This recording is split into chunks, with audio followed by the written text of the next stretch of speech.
This is my brutally honest review of The Sims 4 Outdoor Retreat. This is a part of a series where I review every pack for The Sims 4, including all of the older ones. Outdoor Retreat is about escaping to a holiday destination in the woods. Have a camping trip with some camping supplies, gathering around a campfire, and enjoying some outdoor activities. Taking a look at Create a Sim mode, the cast looks very Sims 3 base game, if you know what I mean. And that's the only way I could really imagine saying it. There's an average amount of stuff here, but I wouldn't really call any of it nice. A lot of it feels like a copycat of quite a few things we already have in the Sims 4 base game, and most of it isn't all too inspired or flattering. To be fair, most of it does look like camping gear, but I definitely think they should have played on the lumberjack theme a lot more maybe, and just given us some more checkered stuff or rough and ready stuff. Weirdly, this pack actually has a lot of shoes, more so than literally any other pack. It's all walking and hiking boots as you'd expect, but I guess it's quite nice that it's there with a lot of variety. The pack comes with a bear costume too, as EA likely couldn't be bothered to code in an actual bear. Kids get some nice new things, more than a lot of other packs actually, but not as much as adults. Girls got a couple of hair meshes, but boys got nothing. Not even remeshes of the adult male hairstyles, which I thought was very strange. Toddlers also get nothing with this pack. But in general, the kids stuff, just like the adult stuff, looks like the Sims 3 base game, and it's just okay. There's also a new aspiration in the pack, which is just a tutorial for the gameplay, and there's a squirmish trait. In a weird way, I actually like the fact that the pack came with a lot of shoes, but it's mostly a pretty lackluster pack for casts. Not the worst, but it's just satisfactory. It's getting a 4 out of 10. Taking a look at the build mode, Outdoor Retreats is one of the weaker packs for build mode. It does have a nice wooden flooring, I'll give it that, and as I'm sure you'd expect, it comes with some camping stuff, log cabin stuff, etc. I actually think all of the build stuff in this pack is really nice, and it suits the theme of the pack very well. It comes with some clutter items for camping, including lots of tables and chairs and benches as well. The problem is there just simply isn't enough stuff. I personally think they could have gone a lot further with the log cabin theme and given us some maybe fishing rods and axes and those deer heads on the wall and support beams and fireplaces, and in general maybe just some more cozy log cabin stuff. It would have suited the theme and the world so well, but there simply isn't enough to fulfill a build of that nature, and it's a shame because the stuff that does exist is really nice. It's just not enough to make a whole build with. I also think they should have added a couple of more tents with some more quirky designs and swatches, especially a more child-friendly looking tent. I also think the pack should have come with sleeping bags as well, as it would have made perfect sense with the going theme of the pack. The build mode does suit the theme very well, but there simply isn't enough variety to make it viable to purchase, even if you are a keen builder. It's mostly pretty but a little bit uninspired, and there's nowhere near enough stuff as there should be to substantiate upselling this as a game pack. It's getting a 3 out of 10. Taking a look at the world, it's called Granite Falls. It's a vacation only world, so unfortunately you cannot live there. It comes with 2 areas and a total of 7 lots, 5 of which are vacation rentals. One is a park and the other is a secret lot, which I'll come on to later. The lots do not look like they belong in the world. As I said before, they don't really give off a log cabin vibe, and that's because the pack didn't come with enough stuff to suit that aesthetic. The vacation rentals weirdly look like warehouses with random furniture placed in them randomly scattered around. They don't look nice, and you definitely won't appreciate any of them. It also comes with a camping ground area for putting up tents and a park area. The park area has a kitchen with some seats and a bathroom and some trees, but that's basically it. The lake in the world is not swimmable, even though it looks like it would be swimmable, and it should be swimmable. How disappointing. The world comes with some harvestables scattered around, which I'll talk more over in the gameplay section, but not really anything that new to interact with that isn't already a base game mechanic. It's a standard size world for a game pack, but offers nothing than collecting frogs and sitting on one of the many log benches. Just like every Sims 4 world, basically, it's an awful world. It's getting a 3 out of 10. Taking a look at the gameplay, to initiate the gameplay, you have to begin a vacation to the world for up to 7 days. I chose to stay in the campground area as it was the cheapest option. The campgrounds didn't come with any tents already, and I forgot to buy my own tent first. Oopsie daisy. Luckily, there is a park ranger's office to buy supplies. There are also park rangers dotted around the area, but when trying to interact with them, I found no special interactions, so you have to buy stuff from the shop itself. Once you place the tent down, you can sleep in there and you can relax in there, and yes, you can also woohoo in there if you'd like to. The pack comes with a horseshoe throwing game thing. I wouldn't say it's riveting gameplay, but it exists for those who enjoy watching Sims perform basic animations. Even though the world comes with a huge lake, as I said before, you can't interact with it. The only option to do is to fish at the shoreline, but fishing is a base game mechanic, so I'm not considering it new gameplay in the review. In the national park lot area, there's a building from which you can hang out. It contains no new gameplay and offers only base game things like woodworking and sitting down. My sim got hungry when I was there, so I pulled out the water cooler object from my inventory, from which you can grab some basic food and drinks from. This is quite useful actually because it's portable. As it was getting late, my sim sat by a fire and told stories. There are also options for adding logs to the fire and roasting marshmallows and other food before heading to sleep in the tent for the night. Hidden in the national park area, there is a cave entrance. After exploring, you find yourself in a secret area, kind of like the Forgotten Hollow place or the Sylvan Glade areas of the base game. It's a small but very open area with a small house. It comes with some random harvestables and a fishing spot, but nothing special. In the house resides a townie referred to as the Hermit, who is a randomly generated townie. Unfortunately, no Bigfoot does not exist in this pack. We have a randomly generated townie instead. I know, so disappointing. As a part of the aspiration for this pack, you have to befriend the Hermit, and once you do so, you can learn a special herbalism recipe. What is herbalism? It's a new skill in the pack based around crafting balm recipes using insects and herbs. There are lots of herbs, some of which are new herbs, others are base game, and of course a new insects dotted around to collect. Once you've collected a sufficient amount of these things, you have to try and use your herbalism skill to identify what they are, whether they may be poisonous or not, and you can use them to craft the herbalism balms. Now, weirdly, you craft them on the grill,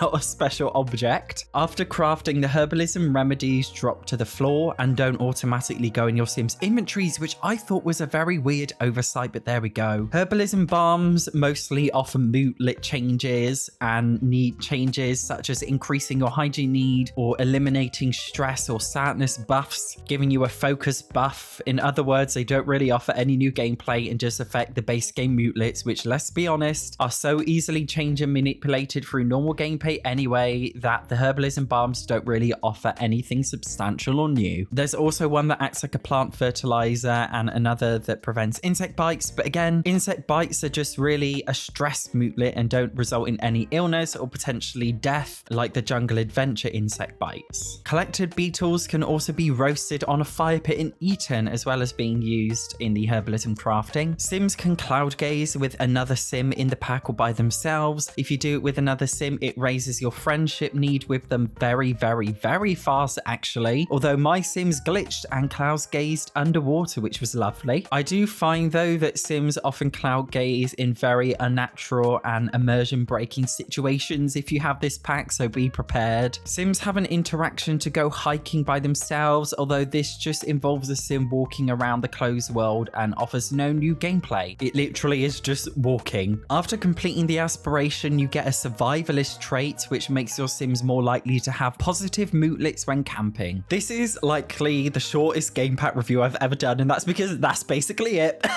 There's honestly so much that they could have put in this pack, but they didn't. The whole point of a game pack is to include new gameplay, but instead this pack just adds a new way to do the same things we already have in the base game, like fishing. Outdoor Retreat deserves a huge overhaul as it contains barely anything. As criticism to EA, this should have come with a swimmable lake, perhaps some activities such as kayaking, or maybe even rock climbing, or maybe even archery, a new insect bite death type, or skin rashes like from Jungle Adventure, replacing the Hermit with Bigfoot, hammocks, proper group hiking, camp events for kids, being able to live in the world, literally just anything that adds anything to the pack. It's a totally shallow and horrific game pack. It's getting a 2 out of 10 for gameplay. There's barely anything there, and what is there is shallow and ridiculous, and it's just a new skin on the base game. Looking at performance, when there's a tent on the lot, Sims will autonomously go in and out and in and out and in and out of the tent constantly. I don't know why they do it, but it's so stressful and annoying, and it's very immersion breaking. Sims interact very weirdly with with fire pits. And at one point when I tried to make my sim fish, he kept running over to the fire plate to light it, then went back to fishing, and then went back to the fire pit to extinguish it, and then went back to fishing. And he did this over and over and over and over again. The fire pit seems to have a weirdly high autonomy and takes over a lot of other interactions. It also has a lot of action cancelling issues, and it's very frustrating to use. There are also plenty of annoying action cancelling issues as a result of the rain with Seasons. Seasons interacted horrifically with this pack, I'm telling you now. I was also unable to complete the aspiration for the pack without cheats, and many of the tasks were not registering as complete even though I definitely completed them. Poor performance should be a rarity and not a common occurrence in any video game. Action cancelling and weird autonomy should not be happening all throughout the gameplay, and it was just so immersion breaking and annoying. It's getting a 2 out of 10 for performance. Taking a look at cross-pack play, I personally think the supply shop should have come with the supplies that came with Jungle Adventure 2 if you own both packs. I also think it should have come with an umbrella if you own Seasons. I also think many Jungle Adventures features, such as being able to be bitten by an insect and have you potentially develop a skin rash and a condition that could cause death, would have been perfect.